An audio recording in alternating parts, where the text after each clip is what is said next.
Bukunya nih yang tahu. Terima kasih Pak saya direkod. Bukunya udah banyak ya Mbak ya. Salah satu, salah dua, salah tiganya itu ada serial Jelajah Tiga Daulah yang terdiri dari Juni itu Andalusia, Juni itu Gratus Ottoman, dan Juni itu Samarkand.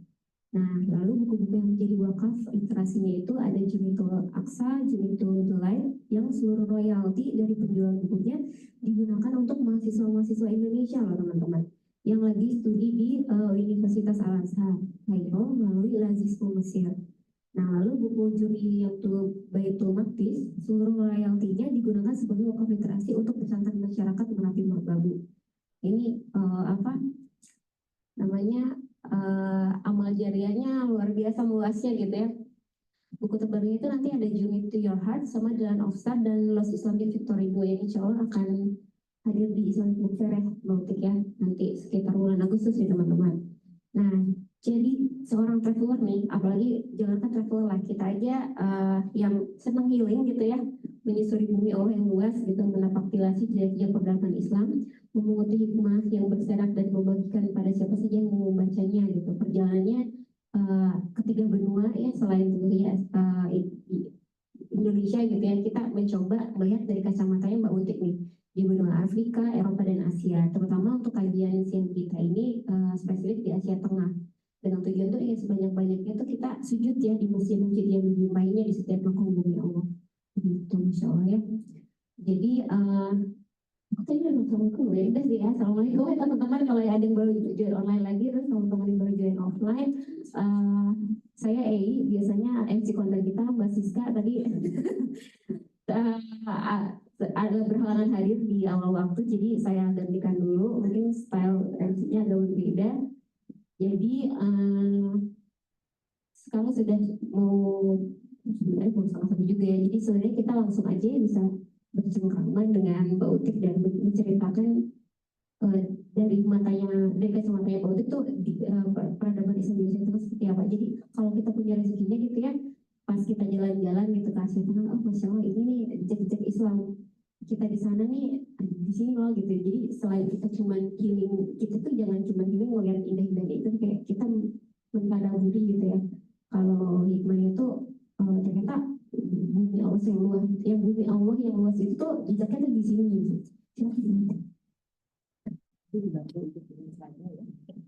Bismillahirrahmanirrahim. Assalamualaikum warahmatullahi wabarakatuh. Waalaikumsalam. Alhamdulillah. Wassalatu wassalamu ala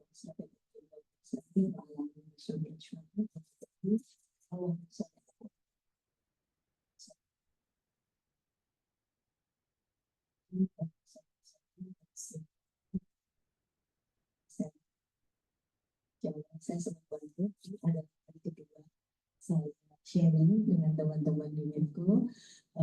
Bulan lalu saya sharing tentang jejak peradaban Islam di Eropa Timur. Nah, jadi sebenarnya ini adalah seriesnya, sambungannya gitu. Oke, slide pertama.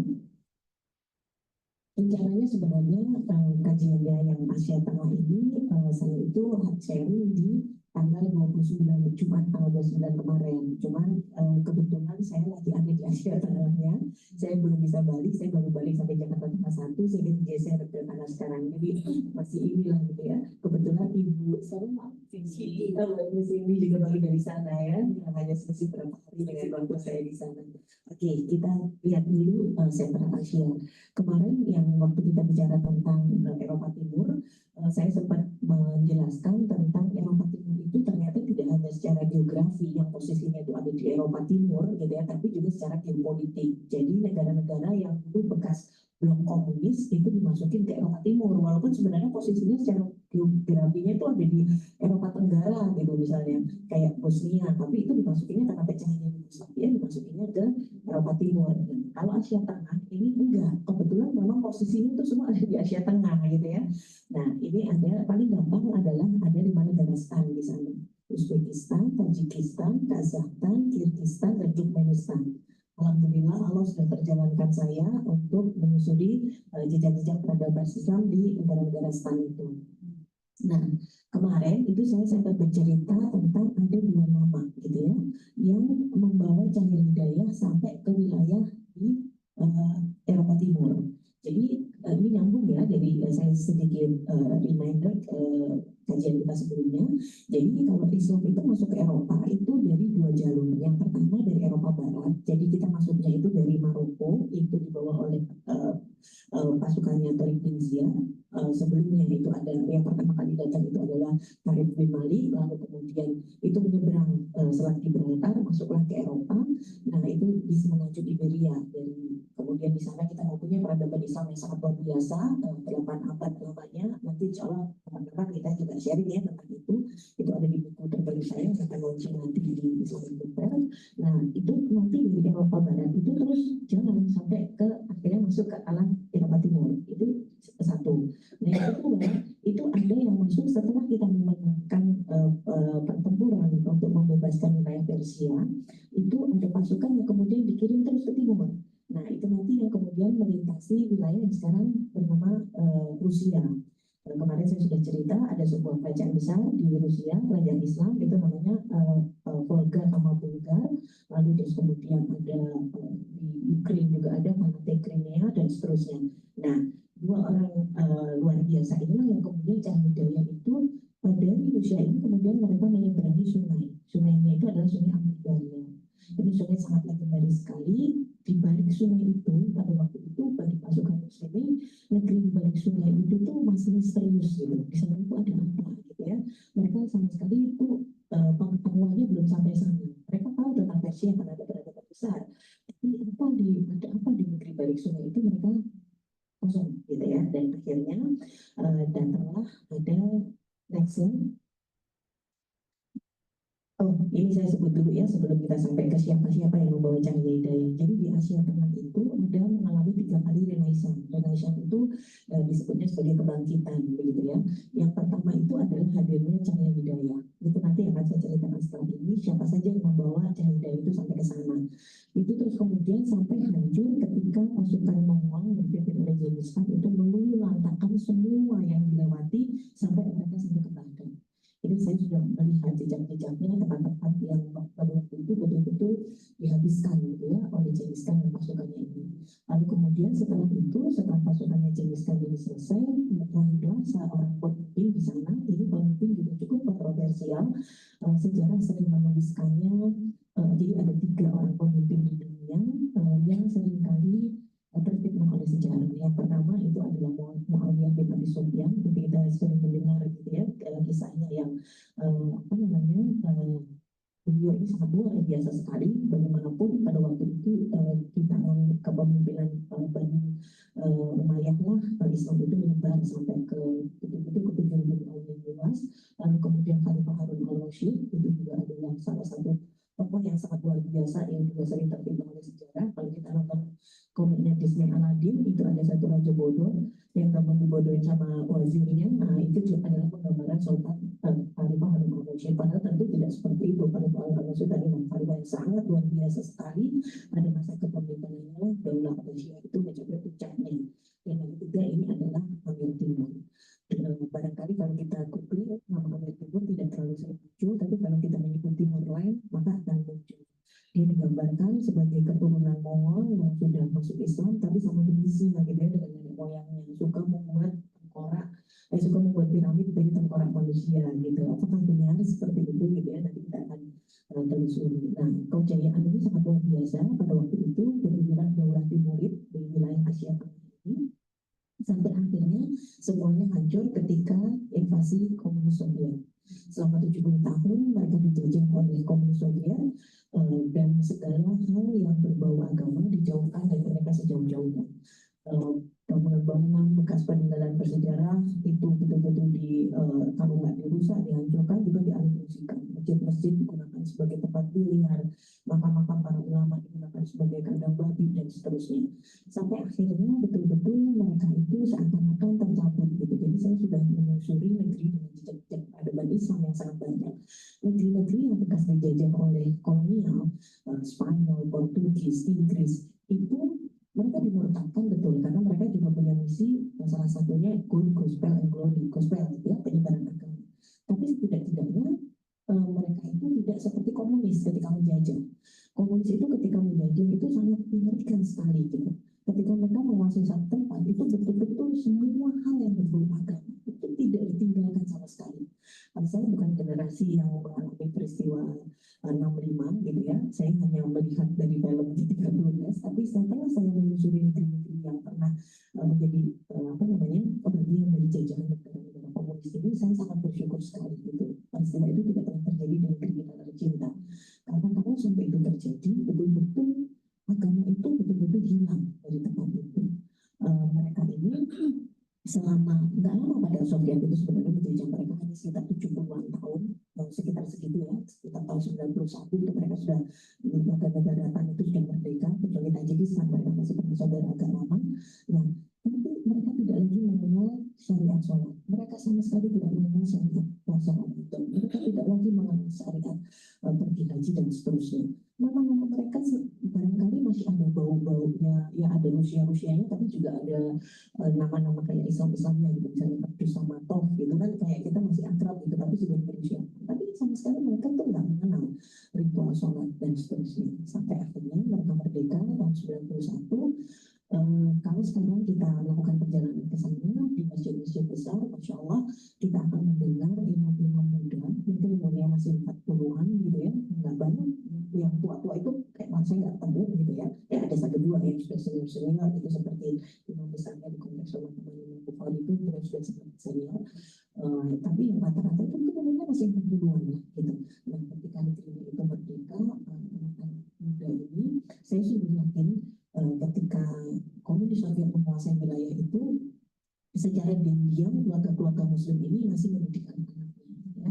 Sehingga kemudian ketika merdeka, anak-anak ini yang kemudian dikirim ke negeri-negeri yang menjadi pusat-pusat pendidikan Islam, ke Mesir, ke Madinah, dan seterusnya. Akhirnya mereka pulang dan menjadi imam-imam untuk menyebarkan agama di sana. Itu Renaissance ketiga. Nanti kita akan cerita seperti apa ya. Again, Islam. Nah, ini orang membawa cahaya-cahaya. Jadi yang pertama kali datang membawa cahaya hidayah ke sana ini adalah seseorang yang bernama Kusam Ibnu Abbas. Dan namanya kira-kira familiar nggak? Ada Ibnu Abbasnya gitu ya. Betul bahwa beliau ini adalah sepupunya Rasulullah. Jadi mereka dia ini adalah anaknya Abbas bin Abi Thalib. Nah, Abbas ini merupakan orang yang sangat luar biasa yang memang didoakan oleh Rasulullah. Salah satu hikmahnya adalah beliau ini mempunyai keturunan yang sangat banyak, anak-anaknya banyak, tapi hebatnya anak-anaknya, makam anak-anaknya Abbas ini ada di seluruh penjuru dunia. Jadi ada yang syahid dimakamkan di Palestina, ada yang dimakamkan di Taif, ada yang dimakamkan di Madinah, ada yang dimakamkan bahkan sampai ke Samarkand, sebuah negeri yang sangat jauh sekali pada waktu itu kalau dihitung dari Madinah. Beliau ini membawa cahaya dengan ke sana, memang belum berhasil, beliau sakit di sana. Ini background yang saya gunakan, ini merupakan makamnya Kusam Ibnu Abbas. Kalau dilihat gitu ya, ini kok makam kayak istana gitu ya. Jadi kalau di sana itu memang apa namanya kayak seperti kita ke Turki gitu ya. Kalau ke Turki itu kan makamnya orang biasa saja, misalnya 1,5 meter gitu ya, makamnya Sultan Al-Fatih bisa dilihat dari seberang Bosphorus gitu. Begitupun juga di sana, memang mereka bertradisi seperti itu. Jadi namanya Zanzibar itu merupakan makamnya Kusam Ibnu Abbas. Kusam Ibnu Abbas ini yang pertama kali mengenalkan membawa cahaya hidayah ke wilayah Asia Tengah, walaupun akhirnya belum berhasil. Beliau syahid di tempat itu dan dimakamkan di sana. Lalu kemudian datanglah pasukan kedua. Ini adalah pasukan yang dipimpin oleh seorang panglima yang sangat luar biasa yang bernama Qutaidah bin Muslim. Jadi tadi Qutaidah bin Muslim dan pasukannya ini ikut menjadi pasukan yang membebaskan wilayah Persia. Setelah Persia selesai, dia ditugaskan untuk pergi ke timur lagi. Nah, sampailah dia ke, tadi saya cerita, ke wilayah Rusia, sampai akhirnya dia masuk ke wilayah Asia Tengah. Di waktu itu Asia Tengah ini dikuasai oleh satu bangsa namanya bangsa Turan. Bangsa Turan ini kalau kita sekarang mengenal itu adalah bangsa Turk yang menurunkan orang-orang Turki sekarang. Kalau kita mendengar kata Turk itu bukan berarti Turki yang sekarang beribu kota di Istanbul, tapi ini merupakan rumpun bangsa yang menurunkan kalau sekarang itu banyak di banyak negara, ya Turki, ya Pantan, tapi itu semua bahkan sampai ke kalau kita pernah mendengar ya saudara-saudara kita di Uyghur, ini merupakan keturunan bangsa Turki. Nah, mereka ini adalah bangsa yang sangat luar biasa sekali. Mereka tinggal di stepa-stepa Asia Tengah. Karena mereka tinggal di stepa, jadi mereka ini adalah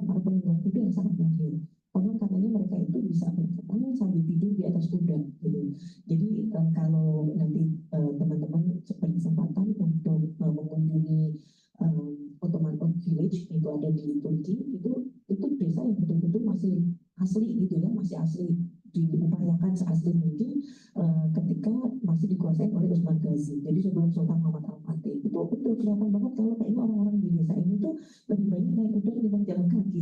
Jalannya itu memang dikonstruksi untuk kuda gitu, bukan untuk manusia jalan gitu. Nah mereka itu sangat luar biasa hebat. Nah, pada saat itulah kemudian pasukan Muslim ini datang ke negeri itu.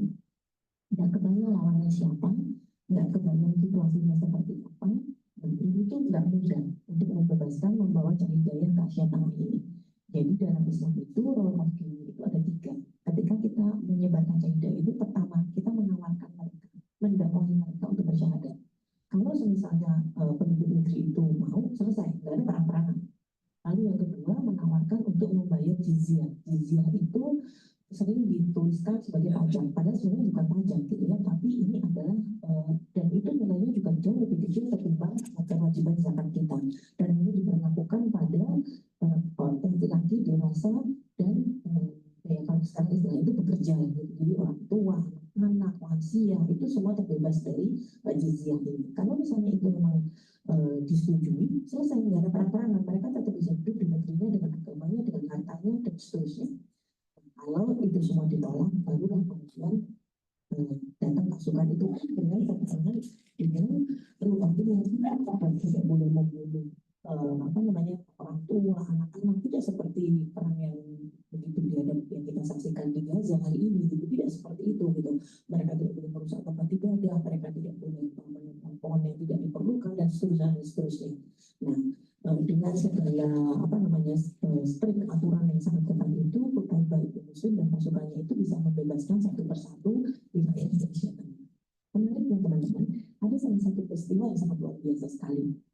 Jadi pada waktu itu memang ketika wilayah ini dikuasai oleh Daulah Timur, yang paling besar di sana itu Daulah Timur itu namanya, tadi saya sudah sempat sebutkan ya, yang dipimpin oleh Amir Timur. Itu ibu kotanya itu adalah kota Samarkand. Dan dulu Samarkand ini sebelum jadi ibu kota pun ini adalah kota yang kaya. Kenapa? Karena dia menjadi tempat perlintasan jalur sutra. Jadi para pedagang-pedagang itu dari mereka membawa rempah-rempah dari tempat kita, dari Maluku, dari Jazirah Arab, dari Malabar, mereka bawa rempah-rempah. Kemudian dari Cina mereka datang bawa kapas, bawa sutra, bawa kertas. Lalu kemudian dari barat, dari Afrika itu mereka bawa daging gajah, bawa permata, bawa emas. Itu nanti ketemu di jalur sutra itu. Nah, Samarkand itu menjadi salah satu rute yang dilewati dari arah timur, sehingga kaya, dan tempat itu memang kaya. Nah, udah wilayah kota-kota kecil aja effortnya besar gitu ya untuk membebaskan, karena kuatnya tadi bangsa Turan yang menguasai wilayah itu, apalagi ibu kotanya udah pasti dijaga ketat gitu kan, udah pasti akan susah. Nah, terus tiba-tiba ada salah satu dari panglima ini memberikan ide pada Qutaibah ibn Muslim. Kita diam-diam saja masuk ke sana. Mereka itu tidak mengira bahwa kita akan berjalan, misalnya katakanlah pasukan ini baru sampai di wilayah A, akan sampai Samarkand itu diperkirakan misalnya 3 bulan. Kalau kita mau memacu sampai di sana bisa dalam waktu 1 bulan, mereka nggak akan ngira kita akan sampai sana secepat itu. Nah, terus kita diam-diam nanti langsung menguasai wilayah itu. Ini terjadi pertimbangan gitu ya. Ini kalau kota-kota kecil aja susahnya kayak gini, apalagi ibu kotanya pasti juga akan lebih susah lagi gitu. Akhirnya betul mereka datang ke sana, melewati fase-fase itu, langsung tiba-tiba masuk ke kota itu, menguasai kota itu, dan menjadi pemenang lah gitu ya, karena mereka memang tidak siap pada waktu itu, sehingga dengan mudah Samarkand itu dikuasai. Nah, pada waktu itu ya nggak ada pilihan gitu ya, penduduk kota Samarkand itu ya sudah, wilayahnya sudah dikuasai oleh pasukan lain, tapi bedanya dengan pasukan-pasukan sebelumnya yang pernah memperebutkan wilayah itu, ini pasukan kok luar biasa sopan gitu ya, nggak ngerusak, nggak apa, segala macam, mereka malah ngajari banyak hal. Sampai akhirnya ketika mereka itu mendengar bahwa khalifah terjadi pergantian khalifah di Damaskus pada waktu itu, penggantinya adalah Khalifah Umar bin Abdul Aziz. Mereka mendengar tentang keadilan sang khalifah ini.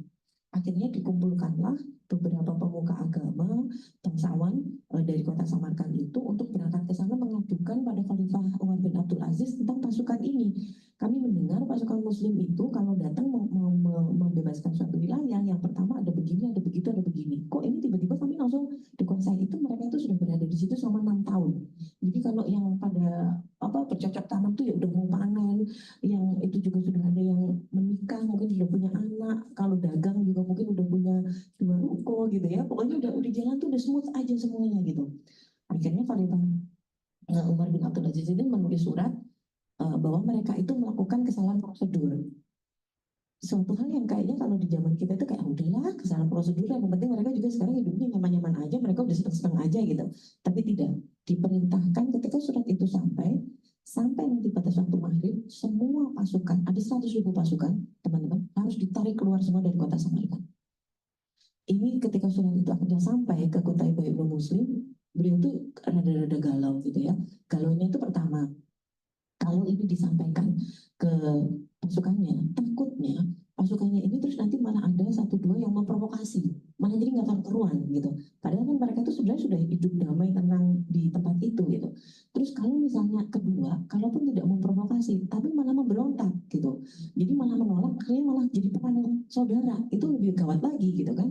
Tapi ya karena ini memang amanah, akhirnya disampaikan ke pasukannya. Dan semuanya mendengar ketika itu surat dari Khalifah Umar bin Abdul Aziz bahwa mereka salah prosedur ketika membebaskan kota Samarkand itu, mereka harus keluar sebelum maghrib. 100.000 pasukan itu semua mengatakan samina wa ta'na, kami mendengar dan kami patuh. 100.000 pasukan keluar dari gerbang kota Samarkand, penduduk kota Samarkand itu bengong semua. Kenapa? Apa salah kita? Kok kalian pada pergi gitu? Malah pada ditangisi. Ini ada apa gitu? Nggak usah gitu doang kalau marah gitu ya. Kalau mungkin kalau sekarang bahasanya gitu. Setelah mereka semua keluar dari kota Samarkand, tenda-tenda didirikan lagi, mereka memakai baju perangnya. Karena memang situasinya adalah ya balik lagi ke apa namanya press one to start gitu ya. Nah terus mereka balik lagi, dimulailah gitu. Kota Ibnu Muslim menyampaikan pada tetua di kota Samarkand bahwa mereka datang menawarkan cahaya hidayah apa seperti prosedur yang seharusnya. Akhirnya mereka dengan senang hati itu bersyahadat semua, Masya Allah. Dan itu adalah pembebasan kota yang tidak pernah dan mungkin tidak akan pernah terulang dalam sejarah.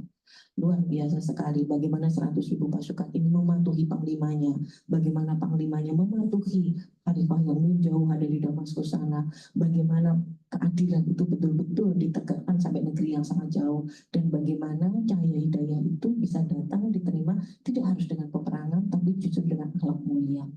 Kebayang gitu ya, mereka yang udah bercocok tanam, udah mau panen aja mau gitu meninggalkan tempat itu. Nah apalagi kalau misalnya mereka datang dan betul-betul disambut dengan baik, pasti lebih luar biasa sekali.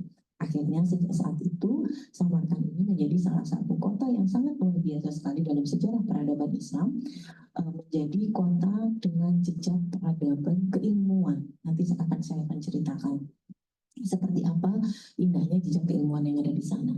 Nah, terus kemudian masih di Renaissance pertama itu adalah lahirnya para ulama. Jadi kalau kita pernah mendengar ada Imam Bukhari, itu lahirnya di tempat itu. Nanti saya ceritakan bagaimana beliau ini. Lalu kemudian Imam Tirmizi, itu lahirnya juga di Tirmizi di tempat itu. Lalu kemudian ada Imam Maturidi, itu juga lahirnya di situ. Ada banyak sekali imam-imam yang lahirnya itu di satu tempat itu merupakan keberkahan yang amat sangat luar biasa. Imam Bukhari itu dari desanya Bukhara itu, jadi Imam Bukhari itu ceritanya waktu kecil itu terlahir itu buta. Ibunya itu setiap hari berdoa memohon pada Allah supaya anaknya itu bisa melihat. Nanti kalau anaknya bisa melihat, dia itu ingin mewakafkan anaknya di jalan dakwah lah gitu ya. Setiap hari ibunya ini berdoa sambil menangis sampai suatu hari, ceritanya nih ya, cerita yang diyakini oleh penduduk setempat, ibunya ini bertemu dengan Nabi Ibrahim. Lalu kemudian dikatakan, anakmu sudah jangan bersedih lagi, anakmu akan melihat, tapi anaknya ini diminta untuk betul memenuhi janjinya untuk belajar ilmu agama. Akhirnya di usia 16 tahun, ibunya Imam Bukhari dan kakaknya itu melakukan perjalanan untuk pergi haji ke Mekah. Dari pergi haji itu, terus kemudian Imam Bukhari itu pergi menyusuri negeri-negeri dengan peradaban Islam dan mengumpulkan kurang lebih sekitar 700.000 sampai 1 juta hadis yang dihafal. Dari itu kemudian disarikan, yang kemudian dituliskan dalam kitabnya Sahih Bukhari yang sekarang kita kenal. Masya Allah, Sahih Bukhari itu sampai sekarang dianggap sebagai kitab yang paling akurat kedua setelah Al-Quran. Kebayang Bapak Ibu, sudah sehebat luar biasa itu ketika Imam Bukhari itu pulang kampung dari pengembaraan intelektualnya, itu ada salah penguasa di kampung itu nggak senang gitu ya dengan kepopularan Imam Bukhari ini. Kemudian si pemimpin ini bikin-bikin masalah lah gitu ya, dia nyari gara-gara sampai akhirnya Imam Bukhari ini terfitnah. Di usianya yang sudah sepuh, Imam Bukhari itu dalam tanda kutip terusir dari kampungnya gara-gara ulah si pemimpin di penguasa wilayah itu yang memfitnahnya. Akhirnya Imam Bukhari itu mau pergi ke Samarkand, belum sampai ke kota Samarkand di perbatasan antara Bukhara Samarkand, beliau itu sakit dan akhirnya wafat. Dan akhirnya dimakamkan di tempat yang sekarang memang menjadi makamnya Imam Bukhari. Tempat ini teman-teman, ketika terjadi penjajahan oleh Uni Soviet, tempat ini orang-orang kampung setempat itu masih tahu ini itu makam orang mulia, tapi siapa nggak ada yang tahu, sudah nggak ada yang ingat lagi. Tempat itu konon katanya digunakan sebagai kandang babi. Makam itu terbengkalai. Itu juga makam-makam imam yang lain. Salah satunya makam Imam Al-Maturidi itu juga seperti itu. Saya sudah pernah ke sana juga. Itu pada waktu itu orang-orang kampung itu hanya tahu bahwa ada nisan bertuliskan huruf Arab. Nah, di tempat itu, tapi makamnya udah berserakan gitu, nggak tahu ini siapa gitu. Sampai akhirnya cerita yang populer ya di Indonesia, katanya Presiden Soekarno ketika mau ke sana minta makamnya Imam Bukhari harus ditemukan, kalau nggak dia nggak mau berangkat ke sana gitu ya. Nggak apa-apa juga sih, cerita itu memang sudah terlanjur populer gitu ya. Indonesia maupun Uzbekistan sama-sama berkepentingan dengan cerita itu. Tapi di buku saya menelusuri itu tidak ada kesesuaian angka tahunnya. Jadi perjalanan Bung Karno ke sana, terus kemudian wawancara beliau dengan Cindy Adams dan seterusnya tidak menyebutkan tentang hal itu. Tapi ya nggak apa-apa, Indonesia berkepentingan gitu ya, untuk membesarkan nama itu gitu, sementara yang di sana juga berkepentingan supaya banyak orang Indonesia mau ke sana gitu. Dan sekarang makam Imam Bukhari itu dari masa pandemi itu direnovasi. Rencananya itu akan dibangun satu masjid yang mampu di dalam masjidnya itu menampung 10.000 jamaah, di luar masjidnya itu 40.000 jamaah, dan pembangunannya baru akan selesai nanti pertama akan digunakan untuk sholat Idul Fitri di 1 Syawal tahun 2025. Namun alhamdulillah kemarin saya melakukan perjalanan ke sana, saya bisa masuk sampai ke dalam betul-betul pusaranya Imam Bukhari. Itu kita tuh saya sudah berkali-kali ya, setiap kali melakukan perjalanan ke sana saya tuh bisa sampai ke depan pusaranya Imam Bukhari, itu nggak dipakai di komando, tiba-tiba kita tuh nangis.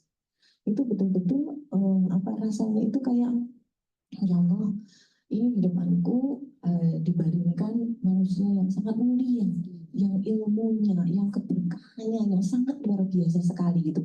Barangkali kalau tanpa usahanya, tanpa effortnya yang menghafalkan 1 juta hadis itu, perjalanannya ke sana kemari sekedar untuk memenuhi apakah benar kamu pernah mendengar perkataan ini dari siapa, semua ditelusuri jejaknya. Barangkali kita tuh juga tidak akan sampai ilmu itu pada kita hari ini. Kalau sekarang hari ini kita bisa sholat dengan benar, kita bisa puasa dengan benar, kita bisa melakukan banyak hal terkait syariat dengan benar, itu juga ada jasa Imam Bukhari dengan ilmu-ilmu yang sangat luar biasa di situ. Beliau itu sangat masyhur selalu melakukan sholat 2 rakaat sebelum menuliskan 1 kata di kitabnya Sahih Bukhari. Saya juga seorang penulis, rasanya kalau setiap mau nulis 1 kalimat sholat 2 rakaat, setiap menulis kalimat sholat 2 rakaat itu juga Masya Allah, itu pasti juga PR banget gitu ya. Dan itu dilakukan, itu yang membuat kitabnya itu insya Allah terjaga.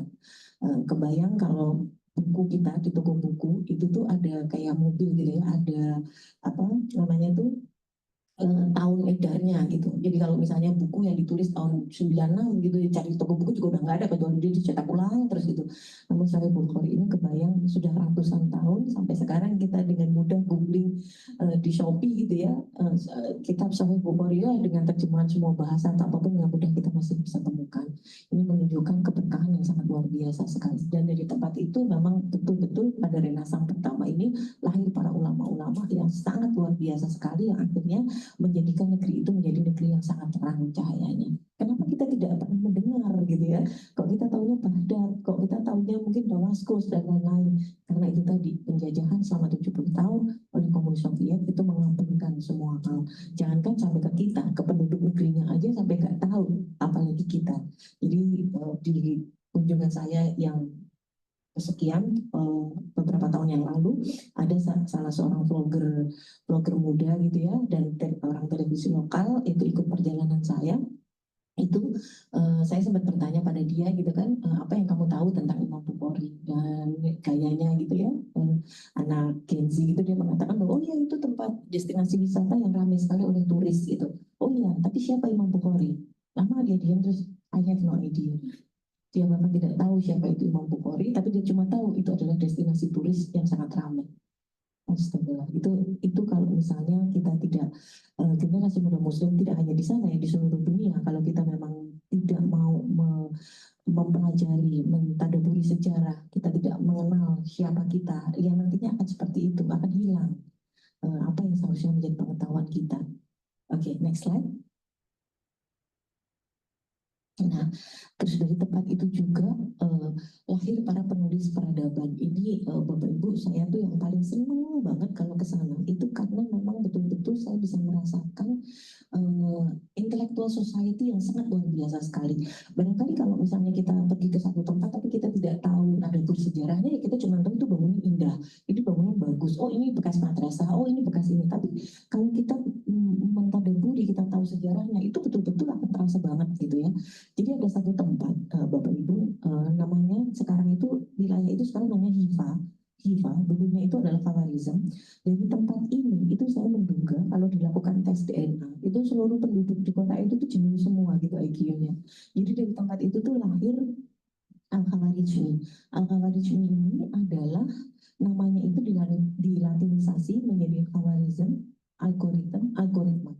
Jadi dia ini adalah penemu teori algoritma yang menjadi tulang punggung revolusi digital yang kita nikmati saat ini. Jadi kalau tanpa buah pikirnya Khawarizmi ini, kita tuh nggak bisa zoom siang ini, kita nggak bisa menikmati Instagram, nggak bisa menikmati TikTok gitu ya, dan mungkin nilainya apa namanya, kapitalisasinya Apple tuh nggak sampai 12.000 triliun gitu ya. Itu ada, di balik itu ada seorang cendekiawan ulama muslim yang sangat luar biasa sekali, Al-Khawarizmi. Saya sudah ke kampung halamannya gitu ya, melihat ada beberapa apa namanya, jejak-jejak yang coba dibangun, diingatkan kembali gitu ya oleh pemerintah Uzbekistan saat ini gitu ya, tempat-tempat yang ini dulunya menjadi bagian dari sejarahnya Al-Khawarizmi. Itu beliau pada waktu itu sudah bisa membuat perhitungan persamaan sinus kostangen dan seterusnya, itu 800 persamaan dan seterusnya. Sesuatu yang kadang-kadang kalau kita pikir ngapain gitu ya zaman segitu gitu. Nah, terus ada lagi Al-Biruni. Al-Biruni ini juga seorang ilmuwan, ulama, cendekiawan hebat sekali gitu ya. Beliau ini adalah bapak geodesi modern. Beliau ini adalah seorang antropolog, beliau ini seorang indologi. Jadi pada waktu itu dia ini hidup di masa pemerintahan Sultan Ghaznawi. Sultan Ghaznawi ini kemudian melakukan ekspedisi sampai ke India. Nah, dia itu dibawa ke India. Di India itu dia membuat penelitian tentang India dari sudut pandang antropologinya, sehingga kitabnya itu menjadi kitab Indologi yang digunakan sebagai rujukan sampai saat ini. Jadi orang-orang India itu kalau mau tentang dirinya itu sampai sekarang pun masih merujuk pada kitabnya yang ditulis Al-Biruni pada waktu itu. Sangat luar biasa sekali. Dia juga seorang astronom yang sangat luar biasa. Nah, ini juga yang menarik ya, teman-teman. Jadi di Asia Tengah itu salah satu ilmu yang ngetren gitu ya pada waktu itu adalah ilmu astronomi. Tadi Amir Timur itu pun juga seorang apa namanya, peminat astronomi. Nanti ada salah satu cucunya namanya Ulugh ini juga raja tapi juga seorang ilmuwan yang sangat jenius, sangat luar biasa sekali. Ini adalah seorang astronom. Ulugh ini yang sudah bisa membuat perhitungan satu tahun itu adalah 365 hari, sekian jam, sekian menit, sekian detik, yang perhitungannya itu hanya selisih 28 detik dengan perhitungan NASA modern. Masya Allah, dan itu dilakukan di tahun 1300-an. Kalau kita itu sezaman dengan zaman Majapahit. Zaman Majapahit itu sudah bisa menghitung apa namanya, jarak bumi ke Saturnus, jarak bumi ke Venus, sudah bisa menghitung diameter bumi. Ya sebenarnya kalau dipikirin apa juga itu iseng banget gitu hitung.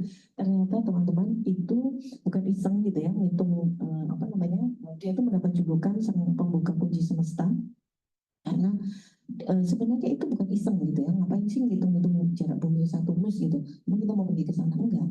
Jadi ilmu astronomi pada waktu itu di sana itu apa namanya, sangat moncer gitu ya. Itu salah satunya adalah mereka itu untuk mendapatkan kemudahan untuk menghitung awal bulan Ramadan, awal bulan Dzulhijjah,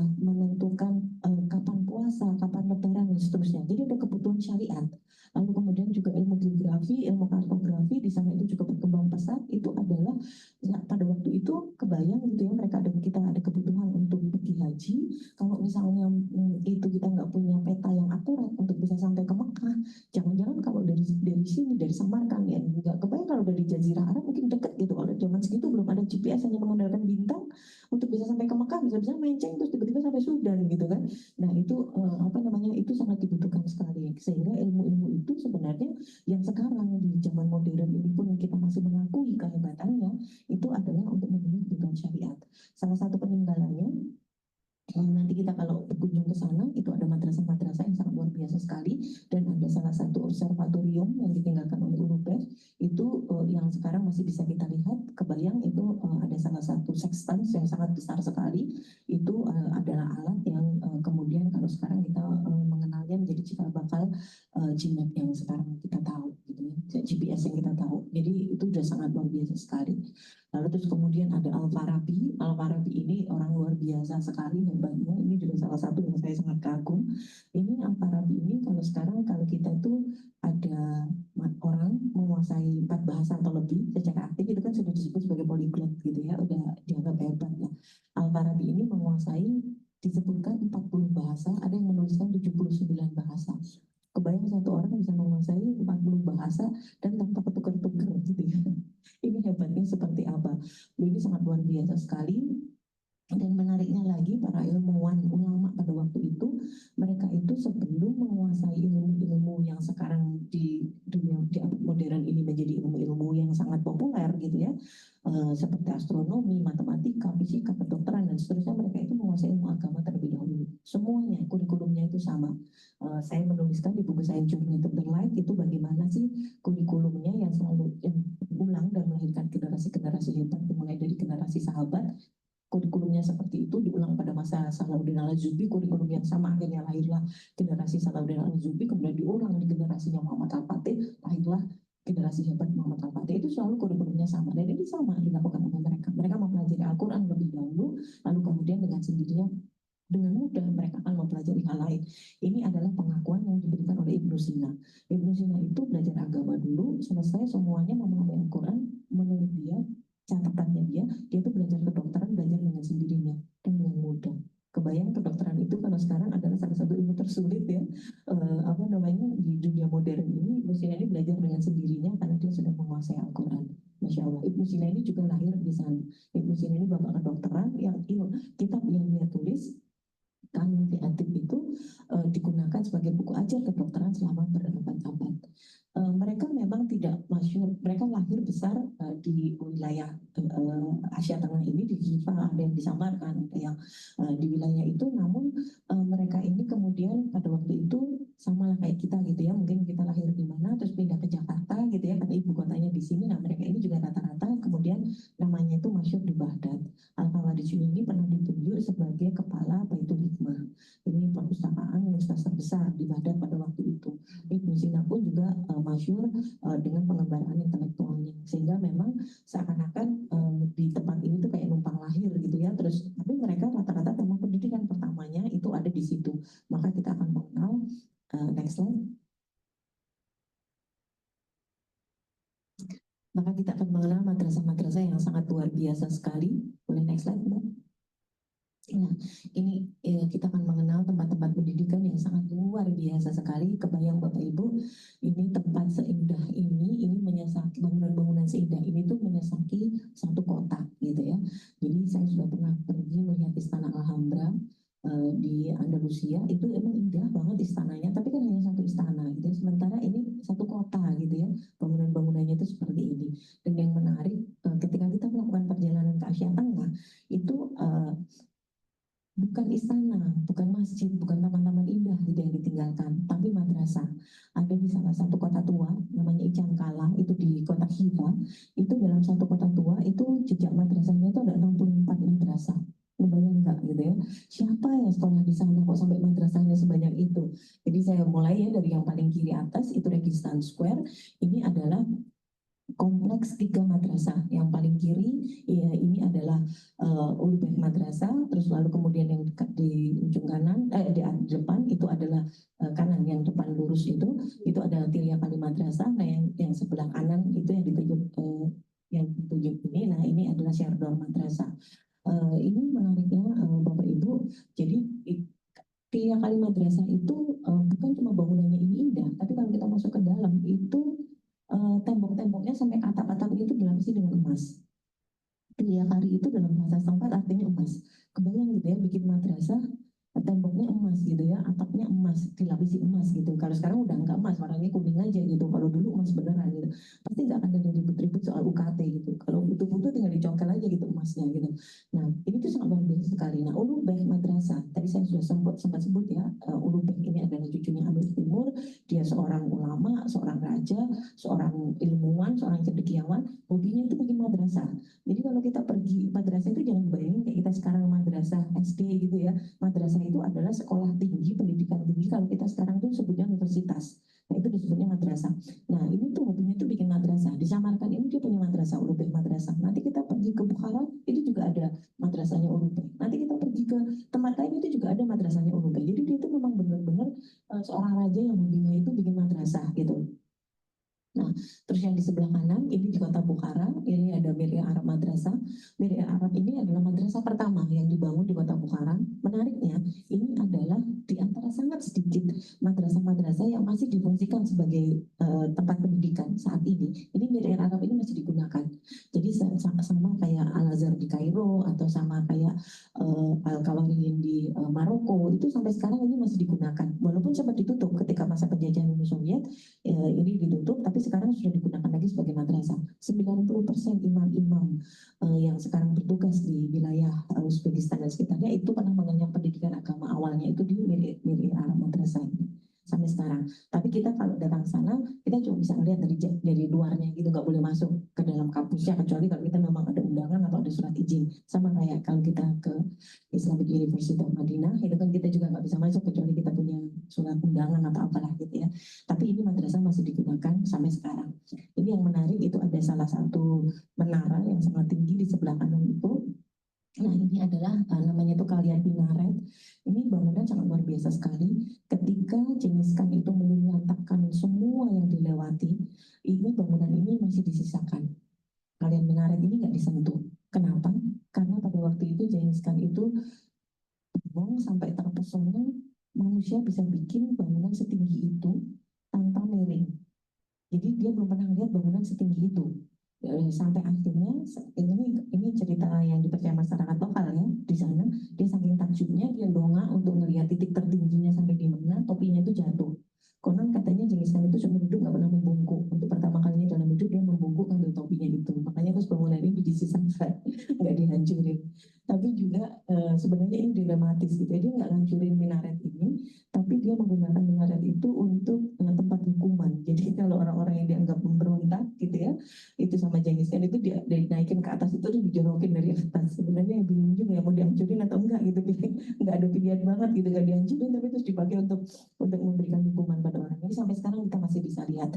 Dan ini yang membuat saya kagum sekali ketika kita menyusuri negeri-negeri dengan jejak peradaban Islam. Salah satunya adalah arsitektur. Pada waktu itu arsitek-arsitek Muslim itu tidak hanya memikirkan masalah estetik atau membuat bangunan mercusuar, bikin gedung setinggi-tingginya, bikin menara setinggi-tingginya, kubah sebesar-besar, enggak. Tapi semua itu sudah ada fungsi yang membuat tujuannya adalah membuat kenyamanan beribadah. Ini sesuatu yang sangat luar biasa sekali. Jadi misalnya membuat minaret yang di dekatnya masjid gitu ya, itu selain digunakan sebagai tempat umat itu adzan tentu saja ya, itu juga nanti kita akan belajar gitu bagaimana lengkung-lengkung itu ternyata ada fungsinya secara fisika, nggak cuma secara estetik. Jadi kalau kita tahu bahwa kalau cahaya itu kan akan dibiaskan, begitu juga dengan suara, itu akan dipantulkan, begitu juga dengan suara. Jadi lengkung-lengkung itu fungsinya adalah untuk memantulkan suara, sehingga ketika misalnya dalam satu masjid yang sangat besar sekali, zaman segitu belum ada sound system, imam khutbah Jumat di depan mimbar, suaranya akan terdengar sampai jamaah yang paling belakang. Karena suaranya itu dipantulkan melalui lengkung-lengkung yang sekilas kita ngelihatnya itu cuma kayak, oh secara estetik indah gitu, tapi sebenarnya secara fisika itu ada fungsinya. Begitu juga minaret-minaret yang tinggi itu di atas atasnya itu ada lubang-lubang yang digunakan sebagai wind catcher, penangkap angin, yang di bawahnya itu, di bawah minaretnya itu nanti akan ada kolam air. Nah, ketika angin itu tertangkap, terus dia terbawa ke bawah, di dalamnya itu ada air, itu fungsinya semacam radiator kalau kita sekarang, mendinginkan. Makanya kalau kita nanti, kalau kita Bapak Ibu berkesempatan untuk masuk ke bangunan-bangunan tua ini, Masya Allah, nggak ada AC tapi dinginnya minta ampun. Maksudnya suhunya itu bisa menyesuaikan, ketika musim panas dia akan dingin, ketika musim dingin dia akan hangat. Itu sangat luar biasa sekali. Ceiling-ceiling yang tinggi, terus kemudian banyaklah fungsi-fungsi estetik yang sebenarnya diam-diam itu ada fungsinya secara arsitektur. Itu sangat luar biasa banget, dan itu kita akan jumpai di sana. Ada salah satu madrasah yang membuat saya masih di komplek madrasah ini, jadi di belakang Mirera madrasah itu, di belakang sana itu banyak sekali madrasah gitu ya. Kita masuk ke labirin-labirin itu kita akan ketemu banyak sekali madrasah. Salah satunya yang membuat saya kagum itu ada satu madrasah namanya Abdul Aziz Madrasah. Itu menarik banget. Jadi foyernya, apa tuh namanya, dari lobby kita masuk gitu ya, itu ada ruangan, kayak ruangan agak sempit gitu, semacam mihrab gitu ya, tapi itu bukan mihrab ya, jadi kita masuk ke situ tuh kayak foyer, kayak lobby sekarang gitu. Nah, di pusatnya itu, di apa namanya, titik tengahnya itu tuh ada lubang-lubang kecil. Sekilas kita cuma mengiranya itu kayak cuma lubang angin gitu ya, biar nggak panas gitu, tapi ternyata ketika bulan gulita lalu ada cahaya dari luar, entah itu bulan purnama, entah itu matahari baru cahayanya masuk, nanti di tengah-tengah persis itu akan muncul bayangan semacam hologram wajahnya si Abdul Aziz ini. Jadi kalau bayangin kalau kita nonton konser K-pop sekarang muncul pakai hologram-hologram, nah itu persis kayak begitu itu. Masya Allah, itu betul-betul saya sampai kok yang kepikiran gitu. Itu cuma menggunakan lubang-lubang kecil yang ada di dinding. Jadi akhirnya bisa membentuk bayangan si sosok Abdul Aziz itu. Masya Allah, luar biasa banget gitu. Jadi kayaknya tuh pada waktu itu orang tuh saking jeniusnya sampai bikin apa lagi ya gitu, bikin enggak apa lagi ya gitu. Kayaknya tuh udah sampai kayak gitu gitu. Dan itu akan banyak sekali kita jumpai di sana. Nah, ini yang di bawah ini adalah Cengkalang, ini di kota Hifa. Ini yang sebelumnya saya cerita bahwa di dalam kota tua ini kota tuanya nggak terlalu gede gitu ya. Itu ada 64 madrasah. Jadi kita belok ketemu madrasah lagi, belok ke sana ketemu madrasah lagi gitu. Sekarang tempat-tempat ini nggak semuanya, tadi saya cerita bahwa Mirira masih digunakan sebagai madrasah, tapi Registan Square ini tiga-tiganya sudah tidak digunakan sebagai madrasah. Di Icankala ini juga banyak yang sudah digunakan sebagai museum, banyak digunakan sebagai apa namanya, tempat penjualan souvenir dan seterusnya gitu. Di Icankala ini juga ada salah satu museum yang saya paling suka banget, itu apa ya, bahasa Inggrisnya itu Science Museum lah gitu. Nah, itu di situ kita akan ketemu tuh diputarkan filmnya tentang Al-Khawarizmi, Al-Farabi, Al-Biruni, dan kita akan melihat salinan kitab mereka dan seterusnya. Itu saya paling senang banget di situ. Saya membayangkan pada waktu itu bagaimana cahaya hidayah dan cahaya ilmu pengetahuan dari negeri ini itu betul-betul menerangi seluruh bumi gitu. Next slide. Sudah waktunya? Ya, sebentar lagi. Oh, oke. 5 menit enggak ya? Ya, udah cepat-cepat nih ya. Saya kalau sudah cerita soalnya bisa 4 hari nih nggak beres. Jadi di situ tadi saya juga sempat bercerita kenapa negeri ini bisa kaya, bisa bikin bangunan semasif dan sehebat itu karena merupakan jejak jalur sutra. Jejak jalur sutra tadi saya sudah katakan ya sama kayak misalnya kayak sekarang ini memang pusat perdagangan, pasti negeri itu menjadi kaya kayak Singapura lah sekarang gitu ya, nggak punya apa-apa tapi kaya gitu karena dia menjadi penghubung gitu ke semua tempat. Nah, ini bekasnya adalah Karavansaray. Karavansaray ini juga jejak peradaban Islam sangat luar biasa. Ini kalau kita sekarang tuh mengenalnya sebagai kayak semacam hotel, tapi ini bukan sekedar hotel. Ini bangunan untuk menginap yang didirikan oleh pemerintah atau orang saudagar-saudagar kaya di situ, gunanya adalah untuk menjamu para musafir. Orang-orang yang melintasi tempat ini kelewatan Karavansaray itu akan dijamu selama 3 hari, tinggal di situ gratis. Mereka akan dapat daging, mereka akan dapat gandum, mereka bahkan kudanya pun dapat pakan kuda. Ada tempat untuk naruh kudanya. Kalau saya pergi ke tempat-tempat negeri dengan jejak peradaban Islam, saya selalu seringnya tuh milih hotel yang bekas Karavansaray. Salah satunya baru kemarin saya ke Istanbul, di kota Bursa itu saya menginapnya di bekas Karavansaray yang didirikan oleh salah satu arsitek Muslim yang paling terkenal, Mimar Pasha. Itu memang sangat luar biasa sekali. Nanti kapan-kapannya kita cerita tentang Karavansaray ini. Dan itu pada waktu itu Karavansaray-nya gratis. Nah, terus ada wakaf yang sangat luar biasa sekali yang dilakukan oleh orang-orang. Ada salah satunya adalah wakaf kuda. Jadi kalau misalnya kalau saudagar, kalau apa namanya para kabilah dagang mungkin kaya, tapi kalau kayak pelajar penuntut ilmu kan enggak gitu. Nah, dari satu Karavansaray ini dia mau melanjutkan ke kota berikutnya, itu dia bisa minjem kuda. Kuda ini kuda yang diwakafkan. Nah, nanti di sampai di kota tujuan dia akan masuk lagi ke Karawansari, kudanya ditinggal. Nanti dia pinjam lagi kuda berikutnya gitu. Jadi misalnya dia tuh datang dari Asia Tengah ini mau sampai ke Madinah, itu dia bisa dapat kuda secara gratis, nggak perlu punya kuda gitu. Masya Allah banget gitu ya, pada waktu itu bagaimana peradaban Islam itu sudah sangat luar biasa sekali. Lalu salah satu yang lainnya, peninggalannya jalur sutra yang sampai sekarang masih ada bisa kita saksikan di sana, ini adalah Chorsu Bazar. Chorsu Bazar ini merupakan pasar terbesar di kota Tashkent. Tashkent itu juga ibu kotanya Uzbekistan saat ini, yang merupakan juga kota tua, sudah umurnya itu sudah 200 tahun.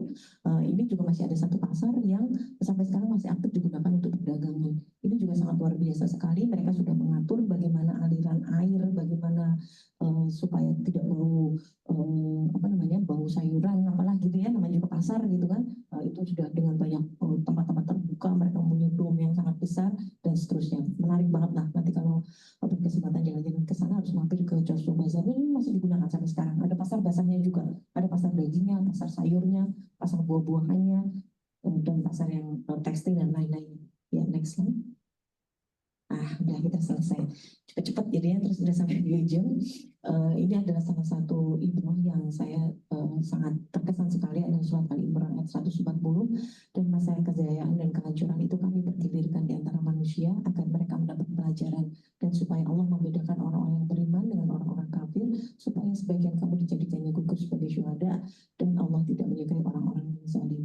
Jadi kalau kita pernah menyaksikan jejak peradaban Islam di sini pernah jaya kemudian hancur, bagaimana dulu Daulah Umayyah luar biasa sekali di Damaskus lalu hancur, lalu Daulah Abbasiyah yang sangat luar biasa sekali, lalu kemudian hancur Umayyah Andalusia yang 800 tahun menyinari dunia dengan ilmu pengetahuan yang sangat luar biasa sekali, lalu kemudian hancur Daulah Utsmani yang pernah menguasai 2/3 wilayah dunia. Ini tinggal ceritanya. Begitupun juga Daulah Timur yang di Asia Tengah yang sangat luar biasa sekali.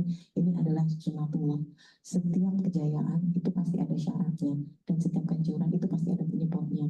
Itu kenapa kita harus belajar sejarah. Dari belajar sejarah kita tahu bagaimana untuk meraih lagi kejayaan dan bagaimana mencegah supaya tidak terjadi kehancuran. Cukup sekian dulu dari saya. Kalau ada pertanyaan silakan. Barangkali masih ada waktu. Kalau tidak ada ya barangkali bisa dikumpulkan panitia nanti ditanyakan saya berikan jawaban tertulis. Terima kasih. Wabillahi taufiq wal hidayah. Assalamualaikum warahmatullahi wabarakatuh.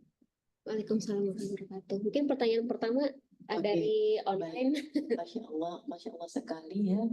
Zaman dahulu begitu banyak orang-orang jenius di sana. Apakah waktu itu daerah tersebut kota besar menonjolkan metropolitan gitu, atau memang kota-kota kecil cukup jauh ya? Padahal cukup jauh dari kota Khalifahan. Oke.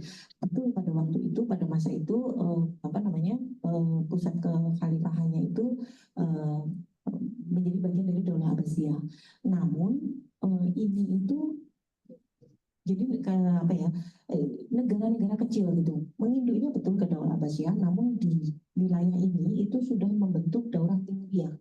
Daulah Timuriyah ini juga salah satu tadi disebutkan, ini juga termasuk daulah yang kaya gitu ya. Jadi kayak kota Samarkand itu termasuk kosmopolitan dunia pada waktu itu dengan banyaknya madrasah itu. Ini menjadi sangat menarik karena orang-orang dari seluruh dunia itu juga datang ke sana. Jadi menarik ya, tadi saya lupa sebutkan, para pedagang-pedagang di jalur sutra itu kalau pagi mereka itu dagang di pasar-pasar tadi, itu kalau sore itu mereka masuk madrasah, mereka belajar. Nah, menariknya lagi, mereka itu jadi pada waktu itu kan kalau kita sekarang beli kitab itu tinggal beli gitu ya. Kalau pada waktu itu harus disalin secara manual. Nah, yang menarik di salah satu perang yang terjadi di sana itu pasukan Muslimin memenangkan perang. Waktu itu lawannya itu dengan pasukan Cina, karena itu perbatasan juga dengan Cina di wilayah Uighur sekarang ini, namanya perang Talas. Itu dimenangkan oleh pasukan Muslimin. Beberapa orang Cina, pasukan Cina yang ketangkep itu adalah ahli membuat kertas. Nah, kemudian mereka itu diminta untuk mengajari membuat kertas, dan hebatnya lagi peradaban Islam itu kalau mereka udah bisa bikin kertas nggak terus kemudian di keep rahasianya gitu ya, terus dijual lagi dengan harga lebih mahal, enggak, tapi akibatnya apa? para pedagang yang pagi dagang, sore dia masuk madrasah, itu mereka bisa nyariin kita karena harga kertasnya murah. Terus tintanya itu digunakan dari recycle dari jelaga yang apa namanya, lampu yang digunakan untuk nerangi masjid atau madrasah. Jelaganya itu dikumpulkan, ditambahin cairan-cairan tertentu itu jadi tinta, jadi kertasnya murah, tintanya gratis. Pulang ke kampungnya selesai dagang, mereka juga bawa kita. Dan di sana mereka mengajarkan pada apa namanya, orang-orang di kampungnya. Jadi transfer ilmunya, transfer pengetahuannya sangat luar biasa sekali. Jadi pada waktu itu di Samarkand terutama dan di Bukhara itu sudah menjadi pusat intelektual, bukan kota kecil gitu ya, walaupun tidak segemerlap Baghdad tentu saja gitu, namun itu sudah menjadi pusat intelektual. Terbukti tadi banyak sekali madrasah yang ada di sana, kemudian banyak pasar-pasar dan seterusnya. Begitu. Ada lagi? Nanti saya udah punya beberapa buku koleksi lagi. Iya, siap. Bangga. Terima kasih Mbak Cindy. Ada teman-teman dari Ada teman-teman yang mau bertanya? Ya. Oke, baik. Kiranya waktunya juga sudah harus balik lagi ya ke meja masing-masing. Terima kasih sudah hadir hari ini. Insya Allah nanti kapan-kapan kita akan bertemu lagi dan kita akan menyaksikan jejak peradaban Islam lain yang membuat kita akan tercengang-cengang gitu. Ternyata Islam itu pernah sangat luar biasa sekali dan jejaknya masih bisa kita lihat hari ini. Hanya sayangnya kita semua banyak yang dalam tanda kutip sedang pingsan atau amnesia gitu ya, sehingga melupakan bahwa kita adalah bangsa besar, kita adalah pemain utama di dunia pada waktu itu. Tanpa Islam, bahkan saya bisa mengatakan tanpa Islam Eropa tidak akan pernah bisa kita seperti yang kita lihat hari ini. Terima kasih. Terima kasih Mbak Uti dan Wafarin Kasiran sudah bersedia hadir di kajian muslimah pada hari ini ya, teman-teman yang datang dan teman-teman online yang sudah hadir di kajian hari ini. Terima kasih sudah datang. Mungkin aku juga mau nambahin ibrohnya kali ya, Mbak Uti. Jadi kan para penulis peradaban itu kan dia menguasai Al-Quran, dipelajari ilmunya, disampaikan. Nah ini yang penting tuh. Kita umat Islamnya udah sangat banyak, tapi dakwahnya itu mungkin belum se-magnificent penulis-penulis peradaban seperti di Al-Warismi dan yang lainnya gitu ya. Ini mungkin jadi salah satu ibunya juga, jadi selain kita tadabbur, kita juga harus melihat gitu, iya mereka tuh dengan ilmu yang mereka punya, mereka bisa mendakwahkan Islam gitu. Jadi semoga saja semakin luas ya Islam di seluruh dunia ini. Oke teman-teman, sebagaimana tidak ada lagi yang terletak, apa yang disampaikan juga tidak luput dari kekurangan kesalahan ya. Saya mewakili panitia meminta maaf apabila ada kesalahan, ada salah kata atau perbuatan dan teknikal juga, dan kepada Allah kita memohon ampun. Semoga yang disampaikan dapat bermanfaat. Wassalamualaikum warahmatullahi wabarakatuh. Wa akhiru da'wana alhamdulillahirabbil alamin. Semoga salawat dan salam tercurah pada Nabi Muhammad SAW beserta keluarga dan sahabatnya. Sekian penutup dari kajian kali ini. Segala puji bagi Allah Tuhan semesta alam. Wassalamualaikum warahmatullahi wabarakatuh. Terima kasih.